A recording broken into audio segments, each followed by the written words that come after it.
se retrouve aujourd'hui pour le tirage astrologique des signes de la Balance pour ce mois de février 2020. Alors, pour ce mois-ci, j'ai décidé d'utiliser le Romantique Tarot pour les énergies générales de ce mois de février, donc mois de la Saint-Valentin, c'est normal, hein, de vous tirer une petite pierre, comme le mois dernier, d'utiliser le Pyxis le Normand en 5 cartes pour essayer d'avoir un peu plus de précision sur cette énergie générale, et je vais recouvrir le Pyxis de 5 cartes de l'oracle de Béline.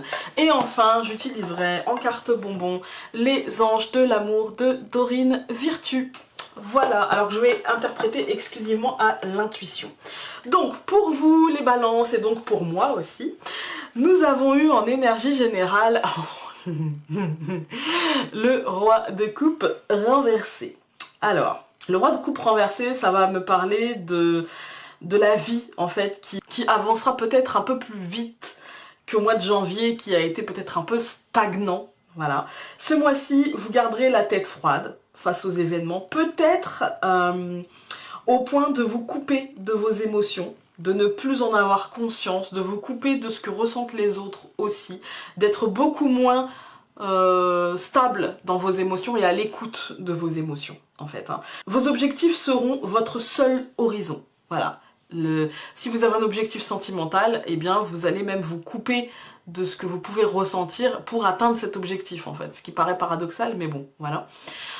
Si c'est professionnel, si c'est financier, enfin vous allez être la tête dans le guidon comme j'aime à le dire. La balance est un signe généralement de bons conseils. La balance est un signe généralement très équilibré. La balance est un signe aussi, fais ce que je dis mais ne fais pas ce que je fais. Et ce mois de février va être un mois comme ça. Parce que si vous serez de bons conseils pour vos amis, parce que justement détaché de vos émotions, eh bien, il se pourrait que vous ne suiviez pas vos bons conseils. Et je me parle à moi-même. Alors, en pierre qui va accompagner donc cette énergie générale, la pierre qui pourra vous aider ce mois-ci, c'est une pierre que j'adore, c'est le lapis lazuli. Alors, le lapis lazuli, en fait, c'est une pierre, on va dire que la première vertu pour laquelle je l'utilise moi régulièrement, c'est que c'est un formidable bouclier, en fait, contre les attaques psychiques, contre les attaques énergétiques, et du coup, elle ne renvoie pas, vous voyez, c'est pas comme l'œil de tigre qui peut renvoyer à l'envoyeur et puis du coup faire du mal, voilà. Elle renvoie à la source, en fait, hein. Elle renvoie à la source, c'est pour ça que je l'aime particulièrement. C'est que moi ça me protège, mais c'est pas parce que la personne en face a voulu m'attaquer psychiquement que j'ai envie de faire la même chose en fait. Hein. Donc contrairement à l'œil de tigre, je préfère le lapis lazuli. Cette pierre aussi, on dit qu'elle peut, alors ça c'est la légende, hein, on dit qu'elle peut vous mettre en contact avec votre ange gardien, avec certains esprits, voilà. Après ça, je l'ai pas testé moi-même, donc je peux pas vous dire oui ou non, voilà. En tout cas, moi, par rapport à la carte du roi de coupe renversé, ça va me faire penser que cette pierre, c'est un amplificateur de la pensée. Elle stimule les facultés mentales, d'accord? Elle peut vous offrir en fait la clarté d'esprit, elle peut vous offrir l'objectivité nécessaire à la suite en fait de ce mois.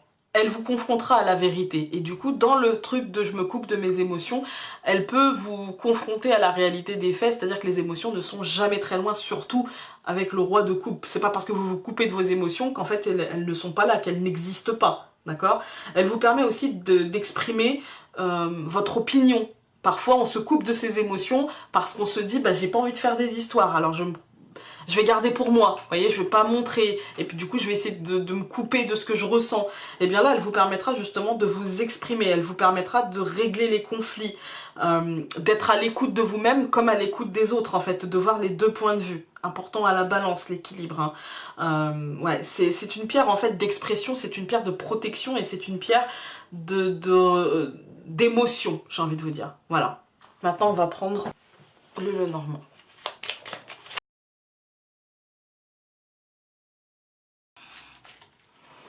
Alors, nous allons avoir... Ah, intéressant.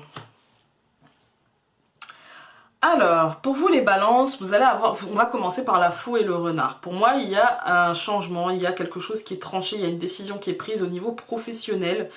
Et puis, vous allez vous ouvrir la porte vers quelque chose d'autre. Ce quelque chose d'autre, en fait, ça va vous laisser, ça va vous faire peur. Parce qu'on a le nuage et on a la montagne. C'est-à-dire que vous n'allez pas avoir la vision claire et du coup, vous allez bloquer, encore une fois, au niveau de vos émotions. En fait, vous allez faire un blocage mental.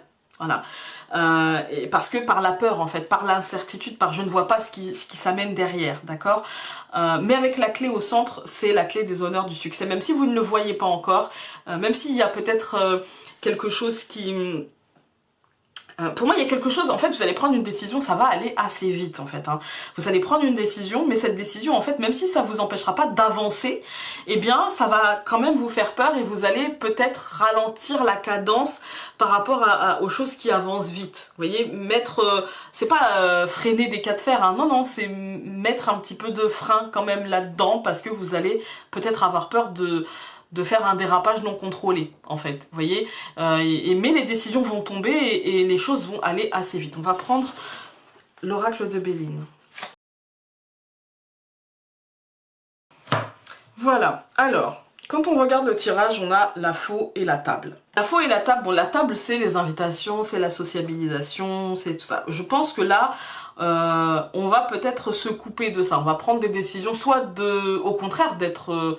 en fait, on va changer quelque chose dans la relation que l'on a à l'autre. Voilà, on va changer quelque chose dans la sociabilisation. Soit on coupe et on s'en éloigne parce qu'on a besoin de prendre cette distance, ou soit on change et puis du coup on a envie d'aller vers l'autre, etc.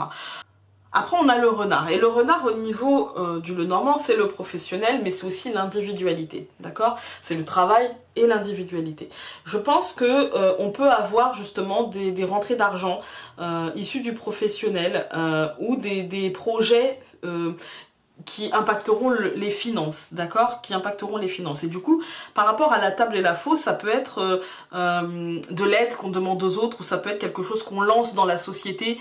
On a fini quelque chose et on le lance dans la société. Ça peut être l'un ou l'autre. Ça peut être... ça me fait penser, vous savez, à j'ai fini un projet et du coup, je demande des subventions et du coup, bah, j'ai besoin des autres, en fait. J'ai besoin de l'extérieur, voilà, pour monter ce projet. Ensuite, donc au centre, la carte la plus importante, nous avons la clé et nous avons l'héritage. Pour moi, il y a une porte qui s'ouvre et il y a clairement la notion de lien, d'argent, de matérialité, de ce qu'on va récupérer, de ce pourquoi on a travaillé, d'accord. À côté de l'argent, surtout, ça donne... parce que sinon, c'est plutôt qu'est-ce que je récupère, en fait, qu'est-ce que j'hérite du travail que j'ai fait, qu'est-ce que j'hérite de ce que j'ai mis en place, etc. Qu'est-ce qui me revient. Et à côté de l'argent et de la table, pour moi, c'est vraiment la notion de résultat, en fait, de résultats matériels et financiers, et du coup plutôt positif avec la clé. Ensuite, donc nous avons le nuage, la famille. Pour moi, le nuage et la famille, c'est ça. En fait, je pourrais séparer le tirage en deux. Je pourrais faire ça. Donc ça, c'est plutôt matériel, professionnel, financier, dans l'ordre des projets individuels. Et puis là, on est plutôt dans la famille, dans ce qui se passe au foyer. On a le nuage et la famille. Pour moi, c'est l'incertitude. Il y a quelque chose qui ne se passe pas forcément, on n'a pas la vue, en fait, on n'a pas la vue, et du coup ça nous fait un peu peur, et du coup on bloque, on va avoir le blocage mental jusqu'à avoir une nouvelle. On sait pas, je peux essayer de demander, on va essayer de demander, ça sera une nouvelle de quel ordre, mais je vous promets rien. On a la paix. La paix, ça nous dit que ce sera plutôt une bonne nouvelle. Voilà, on a l'âge de guerre qui sera enterré, la bonne nouvelle.